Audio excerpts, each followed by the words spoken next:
programa Saber Direito desta semana é com o professor Walter Capanema.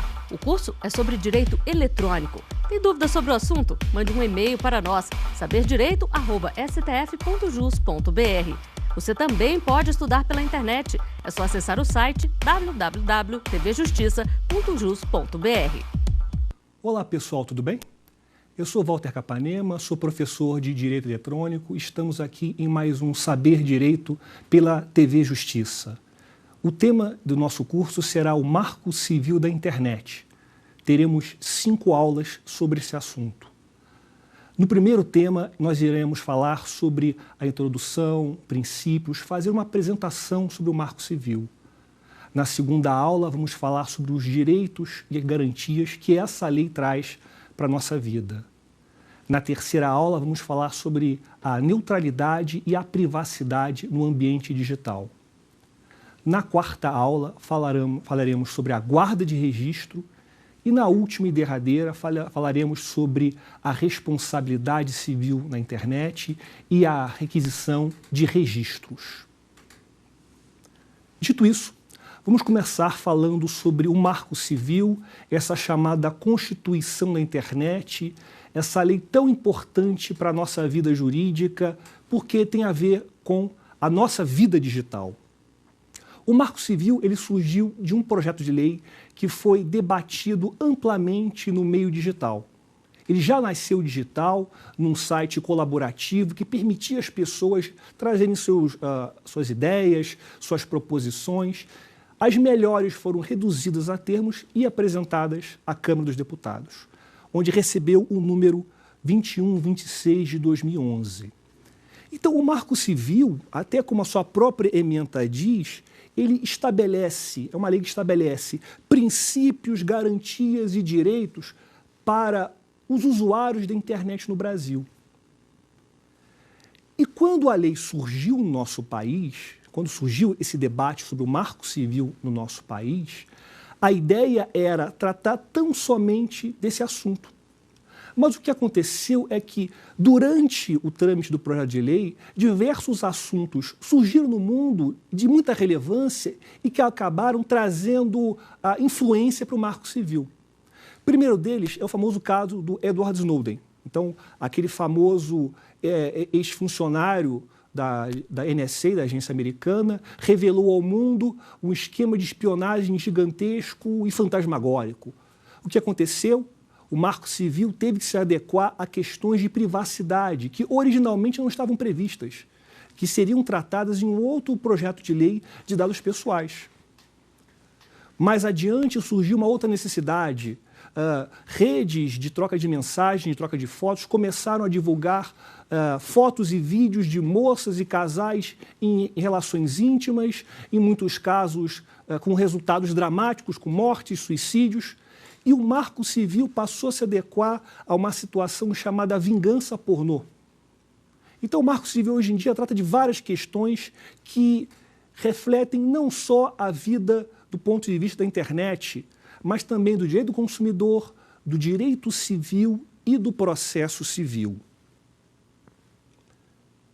O Marco Civil ele foi publicado no dia 24/4/2014, e passou por uma vacatio legis de 60 dias.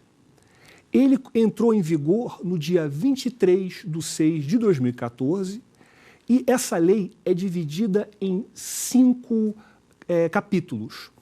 O primeiro capítulo trata das disposições preliminares, o segundo capítulo trata dos direitos e garantias dos usuários, o terceiro capítulo trata das regras sobre ofertas de conexão e de aplicações de internet. O quarto sobre regras de atuação do poder público. E o último fala sobre disposições finais. Dito isso, é importante passarmos a analisar o Marco Civil artigo por artigo. E o grande desafio para um professor falar sobre esse tema é que ele exige, além de alguns conhecimentos sobre tecnologia, que nós vamos conversar ao decorrer do curso, como por parte do professor até uma tarefa exploratória de criar uma doutrina, porque é uma lei realmente muito recente e eu até humildemente, modestamente, trago aqui algumas proposições e sugestões de interpretação dos seus artigos. Portanto, vamos então começar a analisar a lei a partir do seu artigo 2º. O artigo 2º do Marco Civil, ele trata dos seus fundamentos. E é importante a gente analisar os fundamentos de uma lei pelo seguinte aspecto. O fundamento de uma lei vai servir como um vetor de interpretação.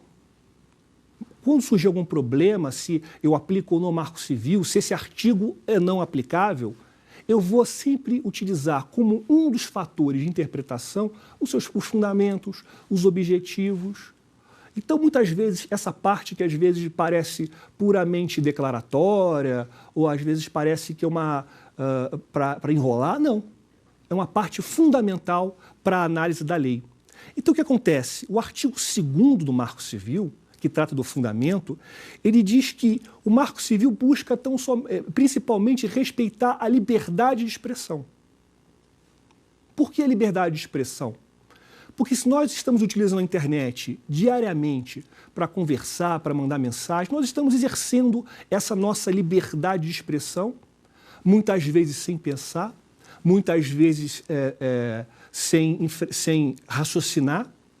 E até, de certa forma, a gente enfrenta esse problema porque cada vez mais os dispositivos são fáceis de utilizar. Para você mandar um e-mail hoje em dia a partir de um celular, basta 2 ou 3 cliques. E às vezes você faz esses 2, 3 cliques, mexe com o seu dedo no celular e não pensa na mensagem que você mandou.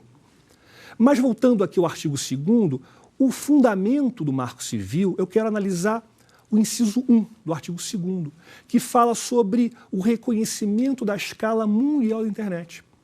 O Marco Civil entende que a internet é uma rede mundial. Muito embora tenha servidores, computadores no Brasil, computadores espalhados pelo país, é uma rede mundial. A internet não é brasileira, a internet não possui fronteiras físicas.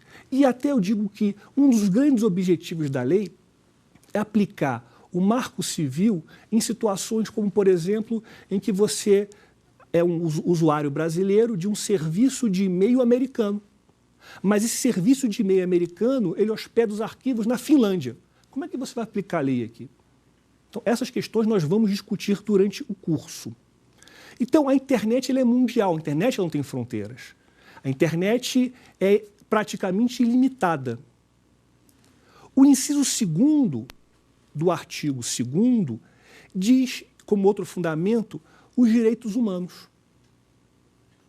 Se a internet ela é mundial, se a internet reúne pessoas e computadores, ela deve respeitar os direitos humanos, deve respeitar a personalidade do ser humano, deve, inclusive, proteger esse direito na grande rede, porque quanto mais você divulga informações na internet, mais você expõe a sua vida na grande rede. E é importante também levar em consideração, ainda sobre o inciso 2, que a internet é um grande meio de exercício da cidadania no meio digital. Há um pouco tempo atrás, diversas revoltas ocorreram nos países árabes, na famosa Primavera Árabe, de pessoas que se manifestavam através de redes sociais, através de e-mail. Então, a internet é uma ferramenta importante para o exercício da cidadania. E eu peço, inclusive, para que você faça uma remissão na sua lei, no seu estudo, para a Lei de Acesso à Informação. A Lei de Acesso à Informação é a Lei 12.527 de 2011. Então, é uma lei que, por exemplo, diz que os órgãos públicos devem divulgar, inclusive nos seus sítios, nos seus sites, informações relevantes, informações que permitam um cidadão fiscalizar e analisar a transparência dos sites e dos serviços públicos como um todo. O inciso 3º do Marco Civil, do artigo 2º, ele fala da pluralidade e a diversidade da internet. A internet mundial, então, ela é plurima. Plurima de cultura, de vários países, de vários grupos, de várias línguas. Plurima, inclusive, de tecnologia. eu tenho computadores da empresa X, Y, Z, eu posso acessar além do computador do tablet, eu posso acessar pela geladeira, que hoje em dia existe até geladeira com acesso à internet, eu posso acessar do videogame. Então, a internet ela é plurima, tanto do ponto de vista de pessoas quanto de tecnologia. E o Marco Civil deve proteger essa pluralidade, porque a democracia, como um todo, ela procura sempre preservar a pluralidade, não só a vontade da maioria. O inciso 4 do artigo 2º, ele trata sobre a abertura e a colaboração. A internet, ela é livre. A internet, ela pode ser acessada por todos, que tem um computador antigo, que tem um computador novo, que tenham um videogame. Então, ela tem que ser aberta para todos. E o mais importante aqui nesse inciso, que eu chamo a atenção dos senhores, é que a internet ela é um meio colaborativo. Ou seja, a internet ela permite a criação por várias pessoas. Um exemplo clássico é aquela enciclopédia online famosa que permite a criação de verbete por pessoas do mundo inteiro. Inclusive, essas pessoas que criam essa enciclopédia não se conhecem, não sabem nem quem são. Existe, inclusive, a colaboração no mundo digital, no mundo econômico. E qual seria outro exemplo? Existe, hoje em dia, modalidades de negócio que se baseiam no investimento coletivo. Qual seria o exemplo? Pense, por exemplo, num show. Eu quero trazer para o Brasil um cantor estrangeiro que, de repente, não era de muito interesse por todo mundo, pela maioria das pessoas. Eu tenho um grupo. Então, o que acontece? Os próprios fãs, não produtores, não empresas, os próprios fãs, eles reúnem um dinheiro, fazem um investimento coletivo e trazem esse cantor, esse artista. É um fenômeno que está crescendo muito aqui no Brasil e começou a ter repercussão, inclusive, lá fora, nos Estados Unidos. Já existe investimento coletivo de produtos, né? A pessoa coloca um site que ela quer criar um produto X. Ela busca tantos mil dólares para a criação desse produto, repartindo lucro com as pessoas. Então, a natureza colaborativa da internet é importante, não só do ponto de vista cultural, como que também do ponto de criação de negócios. Chama atenção também do inciso 5. Outro fundamento importante, o inciso 5, trata da livre iniciativa, livre concorrência e defesa do consumidor. A internet é o meio em que as pessoas conversam, é o meio em que as pessoas se relacionam e principalmente elas buscam comprar produtos e serviços. Interessante verificar que a internet passou por uma fase histórica, por 3 momentos muito diferentes, né? A internet surgiu como um experimento militar, passou a ser utilizada do ponto de vista acadêmico, né, para pesquisas, estudos e troca de informações. E um terceiro momento, que começou a partir dos anos 90, do início dos anos 90, que privilegiou o comércio. Então surgiram grandes sites de livros, grandes sites de vendas de CDs. E a internet, portanto, ela privilegia, ela permite a criação de serviços. E hoje em dia, por causa disso, existe serviço de tudo. Você contrata pet shop pelo celular, você chama um carro pelo aplicativo de celular, um táxi. Então, as possibilidades são infinitas. Existe clube de compra de cerveja, que você assina e recebe 3 cervejas por mês. Então, as possibilidades são infinitas. Mas se o Marco Civil fala da livre iniciativa e da livre concorrência, a gente acaba remetendo ao artigo 170 caput da Constituição, que ele trata justamente da livre iniciativa, de permitir ao particular, por si só, sem ajuda de ninguém, criar aí seus serviços, suas ideias, seus objetivos pela internet. O último inciso do artigo 2º é o inciso 6, que fala da finalidade social da rede. Então, a gente tem que pensar o seguinte, que a internet, apesar de ser mundial, apesar de privilegiar e respeitar a livre iniciativa, a livre concorrência, ela tem uma finalidade social, em que as pessoas elas buscam a internet não só para bater papo, mas para procurar emprego, para se inscrever em concurso, para estudar, para ter conhecimento e buscar aí um objetivo na vida. Então, a finalidade social vai sempre estar presente em todos os artigos do Marco Civil que nós analisamos.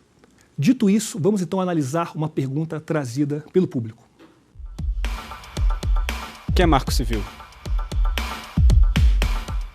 Bem, o Marco Civil ele é chamado de a Constituição da Internet. É como se fosse, digamos assim, uma Constituição que regulamentaria tudo o que acontece na internet. Eu particularmente acho o nome muito pomposo, porque ele é uma lei ordinária, a Lei 12.965 de 2014, que busca aí regulamentar questões específicas sobre os direitos e deveres dos usuários, dos servidores, das empresas, dos computadores na internet. E ele trata de questões relacionadas ao direito civil, ao direito consumerista e até mesmo ao processo civil. Dito isso, vamos analisar agora o artigo 3º do Marco Civil. É um dos artigos mais importantes, ao meu ver, porque ele trata dos princípios que o Marco Civil tem como baliza, tem como fundamento, tem como norma garante e que fundamenta a sua interpretação. E o primeiro princípio que a gente tem que chamar atenção está no inciso 1, que fala justamente sobre a liberdade de expressão. Na realidade, ele está repetindo o que está previsto no artigo 5º, inciso 4 da Constituição Federal. O que diz lá? A Constituição ela garante a liberdade de expressão, mas veda o anonimato. Simples. Mas a gente pensa o seguinte, será que o único limite da liberdade de expressão seria a vedação de anonimato? Ou seja, o cidadão, quando quer se manifestar, seja no mundo físico, seja pela internet, ele não pode se valer do anonimato? O que acontece é que a doutrina, a jurisprudência e a própria legislação começou a pontuar limites à liberdade de expressão. Portanto, a liberdade de expressão não é algo ilimitado, algo que pode ser exercido, inclusive ofendendo pessoas.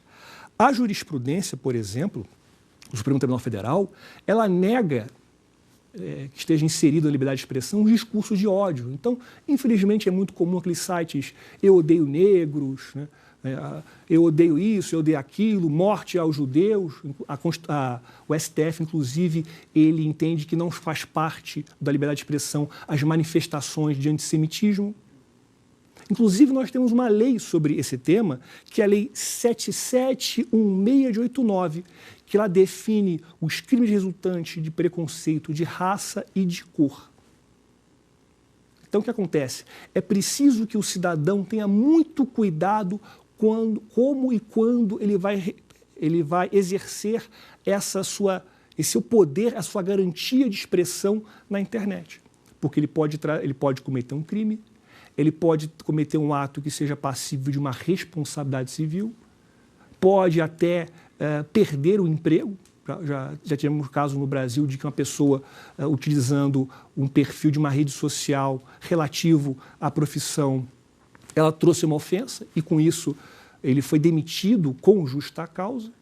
Um servidor público pode sofrer um processo administrativo disciplinar e até sofrer sanção em casos semelhantes. Mas ainda sobre a liberdade de expressão, ainda analisando esse inciso 1 do artigo 3º, é importante a gente também levar em consideração o que o professor Jorge Miranda enfrenta sobre a liberdade de expressão. Ele enfrenta duas dimensões da liberdade de expressão. Uma primeira dimensão positiva, que essa dimensão positiva tem a ver com o poder, com o direito que o cidadão tem de se exprimir. Inclusive, haveria o direito de ficar calado. A liberdade de expressão não é só falar, mas de ficar calado também, de não querer manifestar a sua ideia, o seu pensamento. Também está inserido.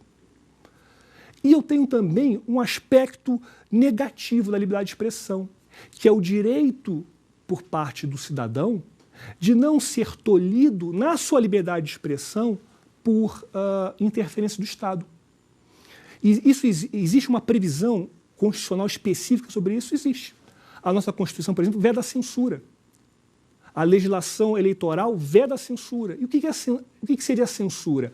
A censura é condicionar a liberdade de expressão a uma prévia análise estatal de um órgão público, do poder judiciário que seja. Então, o poder público, os órgãos governamentais não podem analisar a nossa liberdade de expressão. Isso, inclusive, ficaria impossível no nosso mundo da internet, em que escrevemos milhares, milhões de textos, arquivos, e-mails, SMS por segundo. Não tem como o governo controlar. Infelizmente, em alguns países, a China, por exemplo, procura controlar e até mesmo limitar a liberdade de expressão. Na China, por exemplo, já tem alguns países islâmicos mais rigorosos, eles instalam nos computadores, eles instalam nas redes filtros, que com isso, se o usuário quer consultar um assunto que seja pecaminoso, pornografia, ele não vai poder. Aparece uma imagem dizendo, olha, esse assunto é proibido pelas leis islâmicas do nosso país tal. Então, não deixa de ser uma censura, mas é uma censura realizada de forma digital. E o que é curioso, esse censor não é uma pessoa. O censor é um computador, é um programa de computador que vai estar censurando esse usuário nesses países. O inciso 2 traz um outro princípio que é muito importante, a proteção da privacidade. A privacidade nesses tempos de internet, infelizmente, tem sido muito violada. Por quê? Porque nós nos acostumamos a compartilhar nossa vida abertamente pela grande rede. São fotos, a gente faz um check-in dizendo, olha, eu estou aqui no lugar tal, estou aqui no Saber Direito. Nós temos o prazer de compartilhar nossa vida. E até mesmo detalhes da nossa privacidade. Mas quando o Marco Civil fala da proteção da privacidade, nós precisamos nos remeter ao artigo 5º, inciso 10 da Constituição. Até a gente faz uma remissão, que é uma das normas constitucionais, talvez a principal, que trata da privacidade. Só que lá no artigo 5º, inciso 10, chama atenção, ele fala da vida privada e da intimidade. Haveria diferente em vida privada, privacidade e intimidade, ou seria a mesma coisa? Existem várias teses, mas uma tese que eu acho mais interessante é que a privacidade ela é mais ampla. A privacidade ela trata do nosso relacionamento pessoal em geral, da nossa vida profissional, da nossa vida comercial, essas amizades que não são muito profundas. Enquanto que a intimidade seria o aspecto mais profundo do nosso ser. Nossas relações íntimas, familiares, sexuais, e até pegando um gancho com a doutrina alemã, o que se passa na nossa cabeça. Nós temos o direito de não compartilhar o que se passa na nossa cabeça. Mas o Marco Civil, ele fala tão somente de privacidade, ele não fala de intimidade. Nós poderíamos incluir aí a intimidade também como um princípio do Marco Civil? Eu entendo que sim, não teria nenhum problema. Em primeiro lugar, que é um princípio constitucional. Em segundo lugar, é importante a gente fazer essa interpretação extensiva, porque, veja bem, um dos fundamentos do Marco Civil, que nós analisamos lá no artigo 2º, tem a ver com os direitos humanos. Então, para respeitar os direitos humanos, o artigo 2º, o artigo 3º, inciso 2, teria como princípio a privacidade e a intimidade. E também é importante a gente fazer uma remissão, ainda sobre esse tema, e para a gente terminar esse inciso, o artigo 21 do Código Civil, então, que diz que a vida privada da pessoa natural é inviolável. Então, nós temos aí previsão no Marco Civil, no Código Civil e na Constituição sobre esse tema. O inciso 3º, ele traz um outro princípio muito importante, o princípio da proteção de dados pessoais na forma da lei. Se nós estamos protegendo os dados, se nós estamos protegendo os indivíduos, né? O inciso 2 diz a proteção da privacidade, o inciso 3 trata dos nossos dados.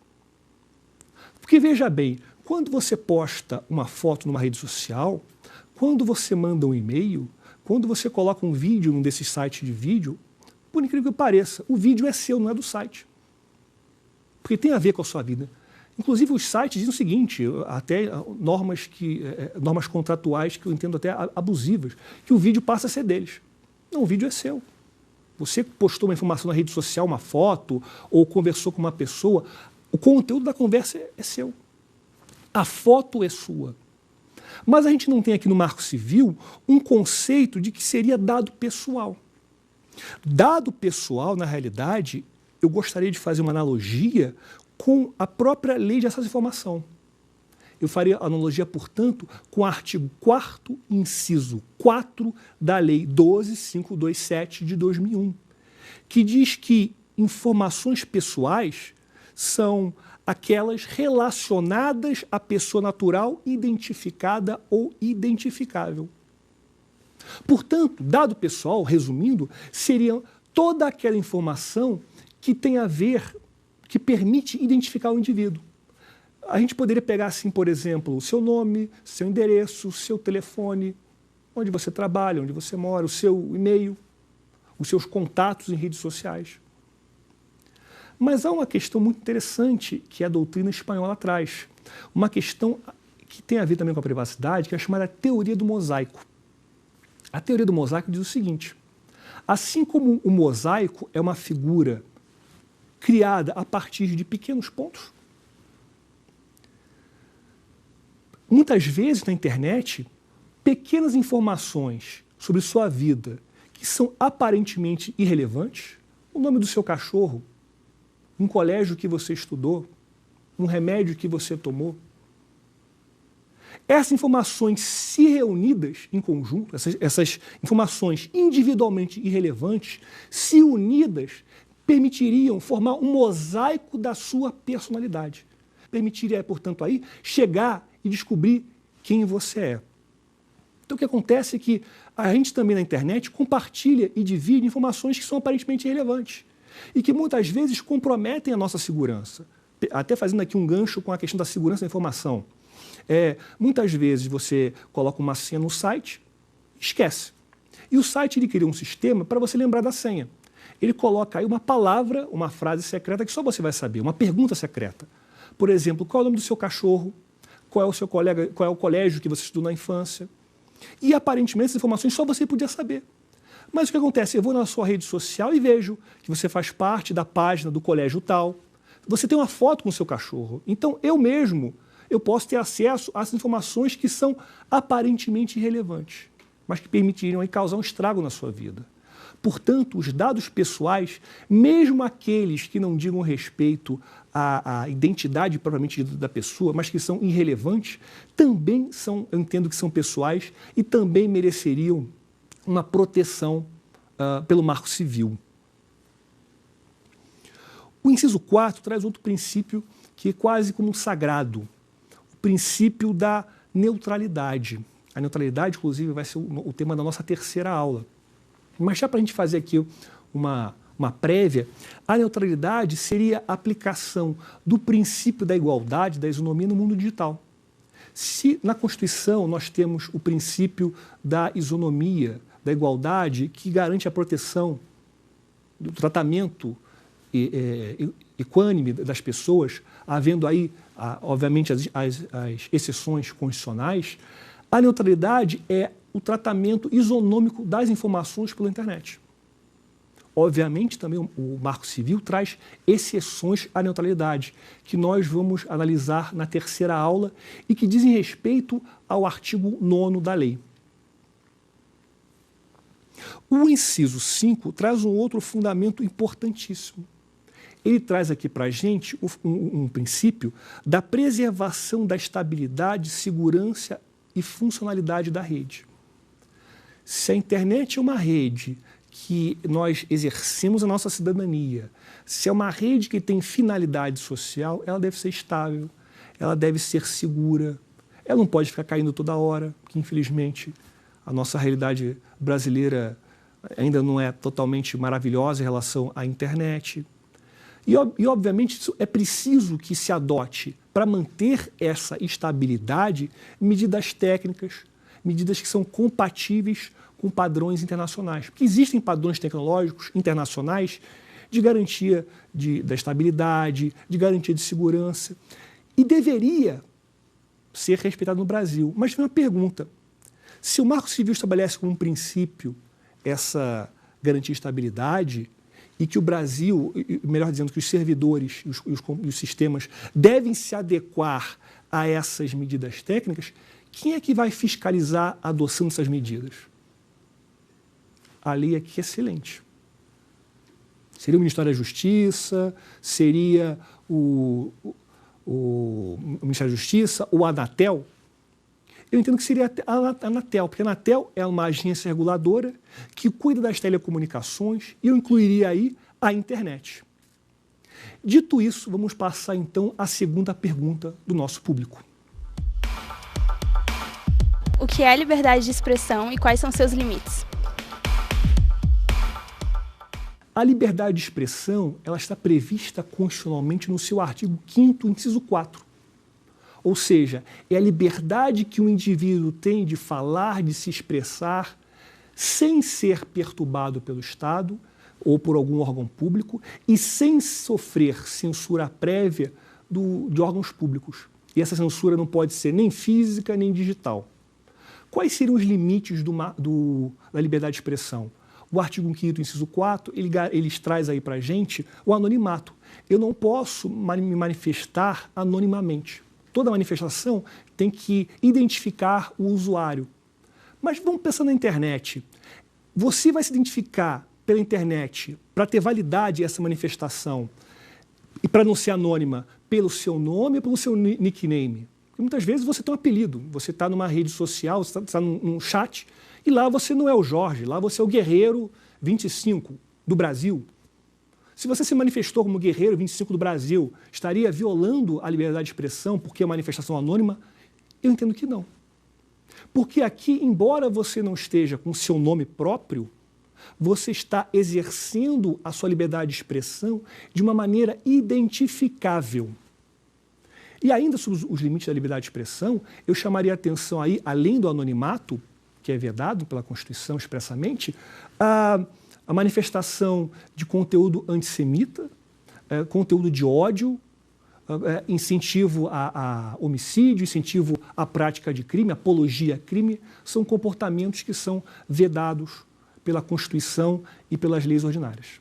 Ainda voltando sobre os princípios, é interessante a gente analisar um outro princípio que trata da responsabilidade dos agentes de acordo com as suas atividades no termo da lei. Ou seja, quem cometer uma infração, seja administrativa, seja uma infração civil ou até mesmo penal, ele vai sofrer uma devida,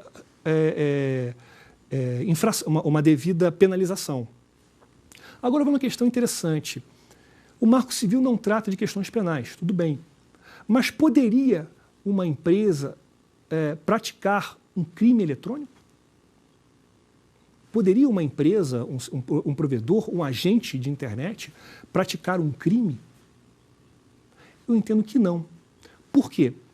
Porque os crimes praticados pelas pessoas jurídicas é preciso que se analise com muito cuidado, porque a pessoa jurídica é uma ficção, e ficção, em regra geral, não comete crime. Mas, quando uma lei expressamente prevê esse crime, a ideia desse crime, tipifica esse crime, aí sim nós teríamos um crime. Qual seria o caso clássico? Os crimes ambientais. Os crimes ambientais, a legislação ambiental prevê que a pessoa jurídica pode praticar esses crimes, inclusive tem sanções específicas para as pessoas jurídicas. Em relação aos crimes eletrônicos, nós não temos uma penalização. Mas a pessoa jurídica pode sim ser penalizada, inclusive o Marco Civil trata isso no seu artigo 12, das sanções administrativas, como multa, suspensão. Nós vamos analisá-las numa aula mais adiante. Ainda sobre o princípio, é importante a gente analisar um princípio do inciso 7, que trata da preservação da natureza participativa da rede. A internet tem uma finalidade social, a internet ela é aberta, a internet ela é multicultural, portanto, ela deve permitir aos cidadãos terem espaços para se manifestar. Inclusive, os próprios órgãos públicos, a própria administração pública federal, tem redes sociais próprias, tem canais para comunicação para que possa ter uma manifestação pública eletrônica. O inciso 8 é muito interessante porque ele tem a ver com a livre concorrência. O inciso 8 diz que um dos princípios do Marco Civil é a liberdade de modelos de negócio na internet. Liberdade de modelos de negócio, desde que não entre em conflito com as outras leis. Então, o que acontece? A internet é um mundo gigantesco, um mundo aberto, e nesse mundo gigantesco, muito aberto, permite aí a criação de negócios dos mais variados, dos mais absurdos, e a internet deve respeitar isso e, principalmente, a legislação deve impor o mínimo possível de formalidades. E aí, em relação à formalidade, eu chamaria a atenção, fazendo aqui uma ponte, um link, uma remissão, ao Decreto Federal 7962 de 2013. Decreto Federal 7962 de 2013. É um decreto do ano passado que trata sobre regras próprias para o comércio eletrônico e para as compras coletivas. Então, o que acontece? Embora a internet garanta aí várias liberdades, esse decreto, por exemplo, diz que sites de comércio eletrônico, sites de compras coletivas, devem indicar nas suas páginas um endereço físico de contato. Por que isso? Porque muitas vezes o site ele não tem uma loja física onde você vai fazer compra. E se não tem uma loja física, o que acontece quando o produto não chega? A quem você vai acionar? A quem você vai colocar o endereço na sua petição inicial de uma ação de responsabilidade civil? Então, por essa forma, esse decreto estabelece uma série de formalidades para o mundo eletrônico, para os sites de comércio eletrônico e para os sites de compra coletiva. Então, o que acontece? Embora o Marco Civil respeite a liberdade de modelos de negócio, muitos negócios, obviamente, quando são imorais, quando são ilícitos, quando são abusivos, não podem não podem ter proteção na lei. Qual é um caso clássico? Existe aí na internet, inclusive numa parte da internet chamada internet profunda ou deep web, existe aí site de venda de droga. Então, é uma coisa tão organizada que chega até a assustar. Então, a pessoa tem assim, olha, esse aqui é um fórum que só vende maconha, esse aqui é um fórum que só vende cocaína, as pessoas colocam a foto e o preço. Então, o que acontece? Obviamente, o Marco Civil não vai proteger um tipo de produto que, além de ser imoral, é ilegal. Então, e, obviamente, estão praticando um crime, né? É o crime de tráfico de entorpecentes. O parágrafo único do Marco Civil, do artigo 3º, ele diz o seguinte, que esses princípios expressos no artigo, ele não exclui outros previstos no ordenamento jurídico, em tratados internacionais. Isso dá a entender o seguinte, que essa norma, essa lista de princípios, esse rol de princípios, é meramente exemplificativo. Nada impede de aplicar outros princípios constitucionais que, de repente, não estão no Marco Civil. Eu poderia, de repente, aplicar o princípio da eficiência lá no artigo 37 para um tipo de site governamental. Então, para que eu faça, de repente, um cadastro num site governamental, o site existe muita formalidade. O que acontece aí? Pelo princípio da eficiência, esse site deveria ter menos formalidade possível, ser um site mais adequado às pessoas que acessam a internet.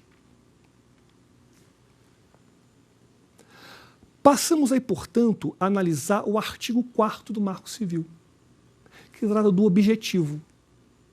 A disciplina do uso da internet no Brasil tem por objetivo a promoção. Então, esses são os objetivos. É uma outra norma importantíssima, por quê? Porque é um parâmetro de interpretação. Aí vem aquela questão, inciso 1 do artigo 4º. O direito de acesso à internet a todos. Vem a pergunta, a internet então passaria a ser um direito essencial?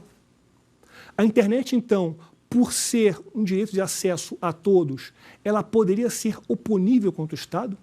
Então uma pessoa carente, ela diz o seguinte, olha, eu até tenho um computador, consegui comprar em 200 prestações, mas o custo da internet é caro. Ela poderia promover uma ação contra um ente federativo, contra o município, o Estado, o que seja, requerendo que o Estado forneça internet gratuita com base nesse artigo? É uma questão polêmica. Num primeiro momento, eu entendo que não. Por que não? Porque, veja bem, embora seja um direito de acesso a todos, ele não está aí direcionado ao Estado. Repare que a Constituição Federal, quando ela trata do direito à saúde, do direito à educação, por exemplo, ela diz quem são seus destinatários, diz que os entes federativos são responsáveis pela educação, pela saúde, e, portanto, o judiciário, a jurisprudência do STJ, informativos do STJ, do STF, tem entendido que a pessoa pode, o Poder Judiciário, requerer aí a entrega desse serviço, né, público, né, da saúde, da educação, porque há uma previsão constitucional para tanto. Aqui no artigo 4º, inciso 1, não está direcionado ao Estado. Então, embora seja um direito a todos, é uma norma interpretativa que diz o seguinte: o Marco Civil não pode, o Marco Civil, as leis ordinárias, os contratos de internet não podem excluir as pessoas. A internet, portanto, deve ser a mais aberta possível. E eu faria também aqui uma remissão ao artigo 27, inciso 1 do Marco Civil. Por quê? Porque ele estabelece que, como uma situação de fomento à cultura digital, a inclusão digital. A inclusão digital, ao meu sentir, seria a educação de conceitos de tecnologia, de segurança, de uso seguro da internet e do computador pelas pessoas no nosso país. O inciso 2 do artigo 4º, ele trata aí de um outro objetivo, que é promover o acesso à informação, ao conhecimento e à participação na vida cultural e na condução de assuntos públicos. Isso quer dizer o seguinte, que a internet não é apenas brincadeira, a internet não é apenas festa. A internet, por ter uma finalidade social, como nós vimos anteriormente, ela deve atender à cultura, ela deve atender à educação.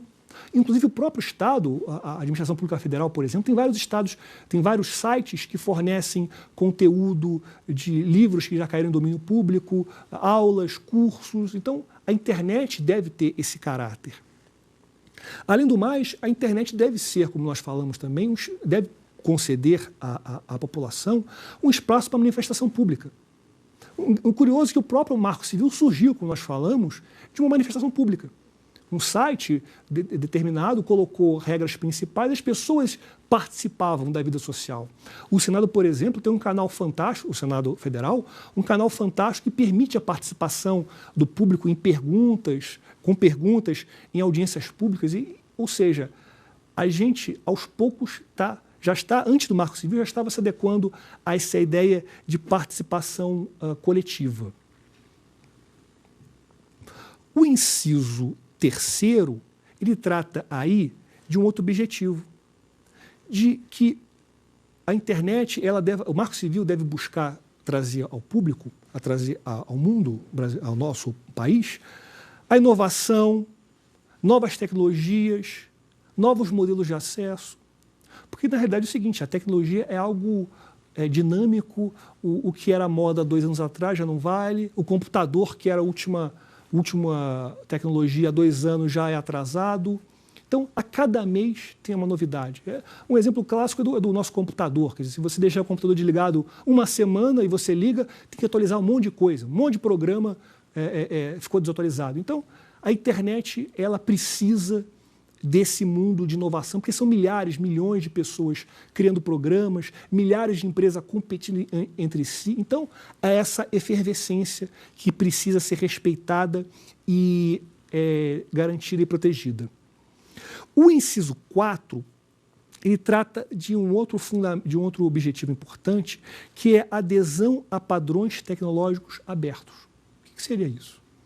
Veja que adesão a padrões tecnológicos abertos não é algo assim que a gente possa encontrar em livro de direito, que a gente estuda. Isso, na realidade, é um conceito tecnológico. Isso quer dizer o seguinte, que muitas vezes nós lidamos com programas de computador que são programas que a gente chama de proprietários, são programas fechados, são programas que são criados por uma empresa e, obviamente, você só pode rodar determinado arquivo se tiver aquele programa. Então, eu criei um documento de texto e enviei para uma pessoa. Se a pessoa não tiver aquele mesmo documento de texto daquela mesma empresa que cobra, às vezes, uma fortuna pelo programa, ela não vai conseguir abrir.